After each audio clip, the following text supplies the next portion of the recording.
Bonjour, c'est Alexis, Tennis Tactique et bienvenue dans cette vidéo dans laquelle je vais faire un débriefing avec vous de tout ce que j'ai pu apprendre de mon aventure sur le circuit professionnel de tennis durant 3 semaines de tournois futurs en Sardaigne.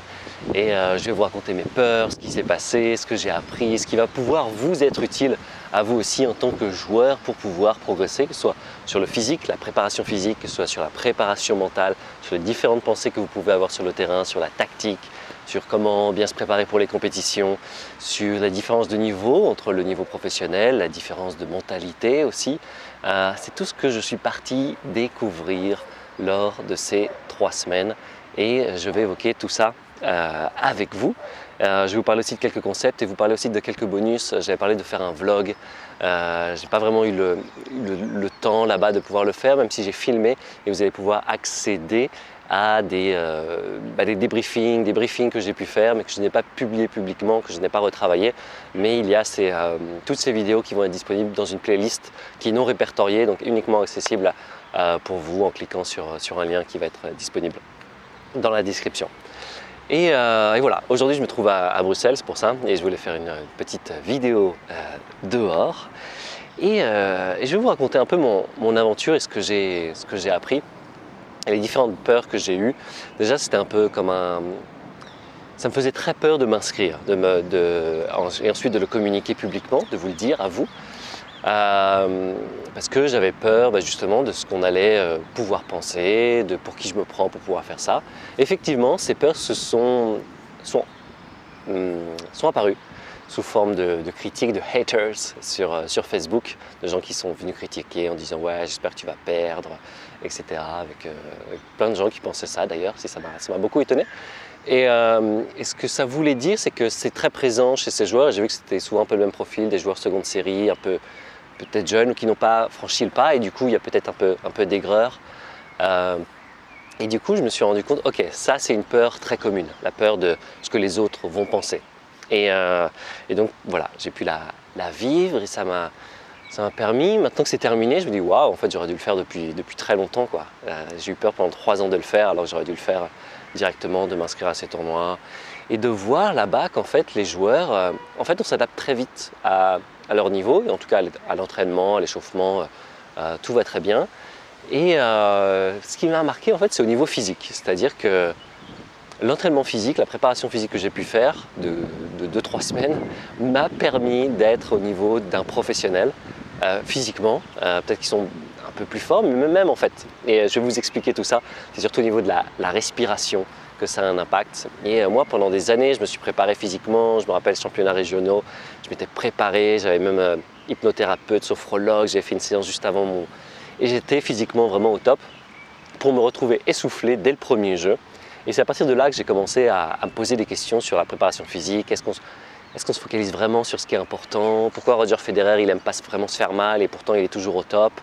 L'importance de la respiration. J'avais fait une vidéo qui s'appelle « Le mythe de la préparation physique » qui avait été, je pense que ça avait parlé à certaines personnes, puis ça avait un petit peu contrarié certains professionnels, que j'avais reçu quelques commentaires, ils disaient « ouais, pour qui tu te prends, la préparation physique, bien sûr que c'est important, etc. » Et je pense qu'ils n'ont pas dû voir la vidéo dans laquelle je disais « il est parfois nécessaire et parfois plus important de se focaliser sur la respiration plutôt que sur une prépa physique hyper intense, et on va avoir beaucoup plus d'impact, ça aura beaucoup plus d'impact sur notre jeu, notre fatigue, sur les crampes, sur pouvoir continuer un tournoi si on sait respirer plutôt que de s'entraîner 3 semaines en prépa physique. » Je pense que voilà, beaucoup de joueurs l'ont peut-être déjà fait. Et à chaque fois, en fait, il faut se réentraîner, c'est comme si on le perd. Tandis que vous vous entraînez 1 semaine, 2 semaines, 3 semaines à reprogrammer votre respiration, et cela a un impact phénoménal pour tout le reste de votre vie. Et je vais vous en parler beaucoup plus en détail prochainement sur cette prépa physique. C'est quelque chose qu'on m'a beaucoup demandé durant les dernières années. « Ouais Alexis, est-ce que tu as quelque chose sur la prépa physique ?» J'ai toujours dit non, parce que je sentais que je n'avais pas trouvé quelque chose de vrai, quelque chose de révolutionnaire qui change un peu la donne dans le milieu du tennis ou dans le milieu de la préparation physique, où c'est toujours à peu près les mêmes choses, même si aujourd'hui on sent que ça évolue vers un peu du no pain, no gain, c'est-à-dire ouais, il faut se faire mal absolument, à quelque chose de plus souple et plus doux. Il y a cette évolution dans la philosophie, mais je pense qu'il y a, de ce que j'ai vu pour moi, ce qui a vraiment marché, c'est le changement de respiration dans les matchs. Et ça, c'est venu lors d'une conversation avec Benoît Fouché, parce que je lui demandais comment ça se fait, quoi. Après, je peux m'entraîner 3 heures, je n'ai pas de fatigue. Je fais un match d'1 h 30, je suis cassé pendant 2 jours, enfin, j'ai des courbatures, je ne suis pas bien, etc. Et il m'a parlé déjà d'observer la différence de respiration entre l'entraînement et les matchs.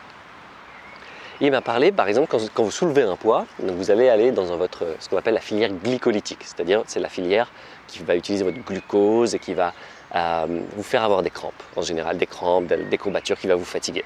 Typiquement, si vous soulevez un poids, on va dire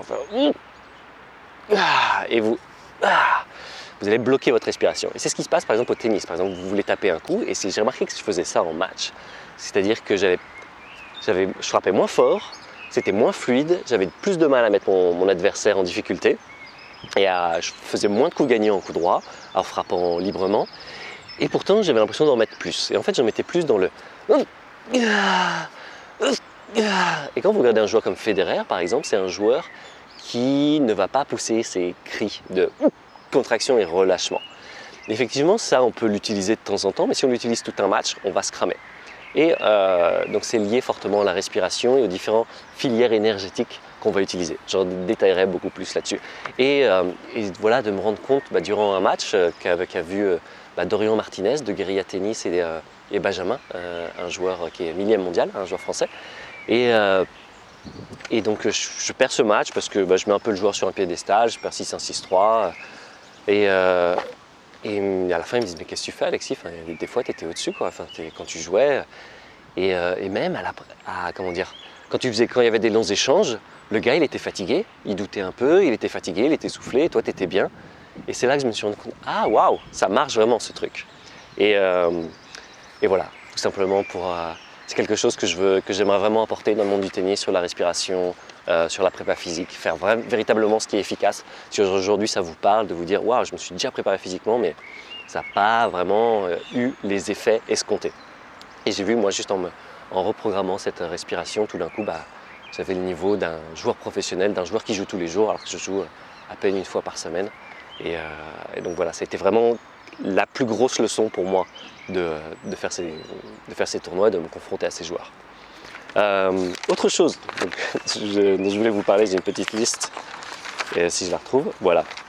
Ouais, mon niveau de jeu, alors est-ce qu'il a progressé? Je pense que oui, parce qu'on s'adapte en fait au niveau de l'autre. Je me rappelle, j'avais un ami 15-4 et il y avait match par équipe de joueurs qui sont moins 15 ou numérotés, etc. Et il y avait un gars qui est arrivé un peu plus tôt et ce copain, 15-4, il a commencé à taper des balles avec ce gars-là parce qu'il avait envie de s'échauffer. Et ça jouait très bien parce que le 15-4 jouait de manière fluide, etc. Et donc j'ai pu voir qu'on peut s'adapter au niveau de jeu. Et que ça, c'était vraiment quelque chose qui me parlait parce que je remarquais surtout, dès qu'on arrive à la seconde série, ce qui se passe, c'est qu'il y a moins de joueurs qui sont disponibles ou tout d'un coup, voilà, on a l'impression qu'il faut jouer tous les jours alors que faire partie d'un groupe qui a haussé son niveau, qui s'est libéré aussi, et ça c'est l'autre point, qui s'est libéré va vous permettre tout simplement de vous libérer. Et ça, je l'ai vu en stage. Je me rappelle une fois, il y avait un joueur qui était classé 32, mais il jouait véritablement quasiment seconde série.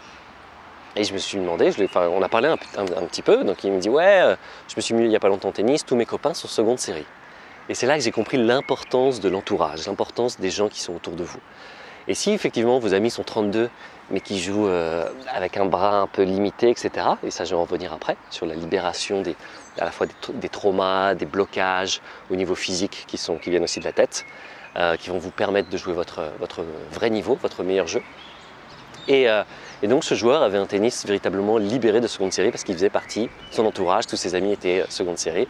Et même s'il était 32 parce qu'il manquait quelques concepts tactiques, voilà, il avait ce niveau de jeu qu'il allait sûrement atteindre, je ne sais pas ce qu'il est devenu, très rapidement pour être seconde série, ce qui correspondait à son vrai niveau.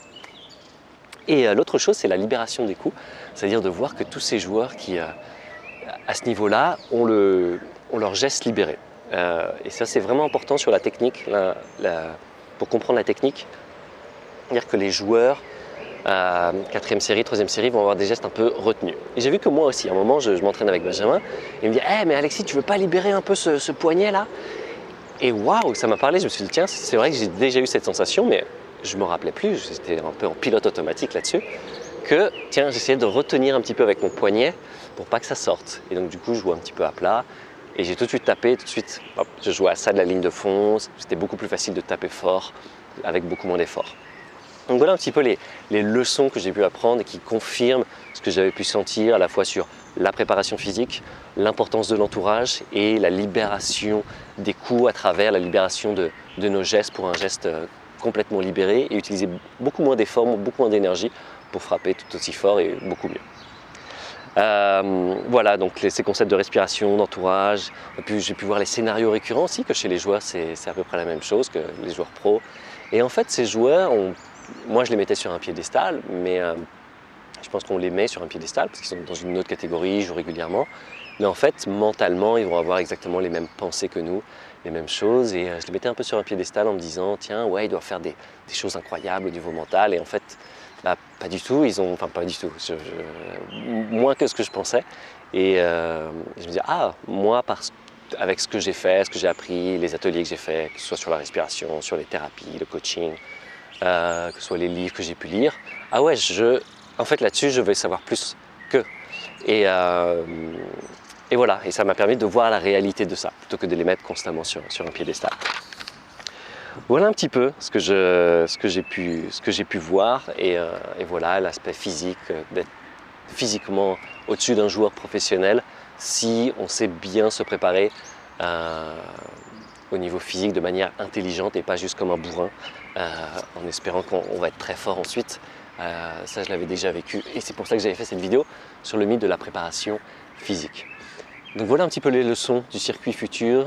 Prochainement, ce qui va se passer, c'est que je suis en train de préparer ce programme pour créer une préparation physique véritablement efficace. Vous allez voir en moins de 30 jours et si vous êtes déjà prêt physiquement, si physiquement vous êtes bien, voilà, je pense qu'en 15 jours, vous allez avoir le niveau, ça fait même bizarre de le dire, mais en 15 jours, vous pouvez avoir le niveau le niveau physique d'un joueur professionnel.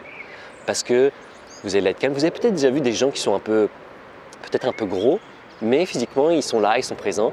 Ils sont peut-être pas hyper affûtés, mais physiquement ils vont avoir l'impression d'être très à l'aise. Ça va être très lié à la respiration. On va parler aussi de l'importance de la mâchoire, de comment respirer par le nez. Par exemple, Roger Federer a une mâchoire un peu plus développée. Et donc en fait, on peut faire le test tout de suite. Par exemple, si vous mettez votre mâchoire comme ça, vers le bas, enfin dans cette direction, essayez de respirer par le nez. Et ensuite, mettez votre mâchoire un peu plus comme ça, plus devant, et respirez par le nez. Essayez de sentir la différence d'ouverture. Et tout ça va être lié, ça s'apprend aussi à l'adolescence, il y a beaucoup de choses liées à l'orthodontie aussi. Si vous mettez tout de suite des plaques, alors qu'il vaut mieux rééduquer la position de la langue pour que la mâchoire puisse se développer, etc. Et on en parlera justement dans la prépa physique pour pouvoir reprogrammer votre respiration parce que c'est véritablement les 5% qui vont donner 90% du résultat. Bien sûr, derrière, soulever des poids, faire du cardio, du crossfit, voilà, courir. Tout le monde sait le faire, entre guillemets. C'est important, mais ce n'est pas ça qui va faire la différence dans les compétitions, dans les matchs importants. Et moi, je l'ai vu, je me suis pris, par exemple, le match, il y a un match que je gagne et je vois qu'il y a un moment de tension, troisième set. Je commence à dire, ouah, c'est serré, donc c'est un match que je gagne 7-6 au troisième set. Et en fait, c'est juste le moment de tension, donc j'étais pas fatigué, mais il y a juste la tension du match. Et après un long échange, je me suis vu respirer par la bouche et prendre une grande inspiration.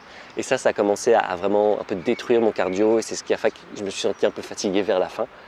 Et voilà, on parlera de tout ça, comment reprogrammer votre respiration, des différentes respirations que j'ai pu apprendre, que ce soit la respiration Wim Hof, la cohérence cardiaque, etc. Mais on va voir celle qui fonctionne et c'est pas forcément dans la technique, c'est-à-dire c'est pas de faire une respiration Wim Hof, c'est celui qui reste dans la neige. J'avais fait ça, donc méditer, respirer en étant quasiment nu dans la neige, dans le froid. Si vous avez mon Instagram, vous avez peut-être vu la photo. Et en fait, ça va être plus dans reprogrammer la respiration dans la manière dont on respire, avec activer le diaphragme et de prendre le moins d'oxygène et on va voir comment augmenter sa tolérance au dioxyde de carbone. C'est ce qui aura le plus d'effet. Bref, je vous ferai une vidéo spéciale sur la respiration. Ce que vous pouvez faire dès maintenant, c'est il y a une playlist dans la description avec les différentes vidéos des briefings de mon aventure sur le circuit professionnel.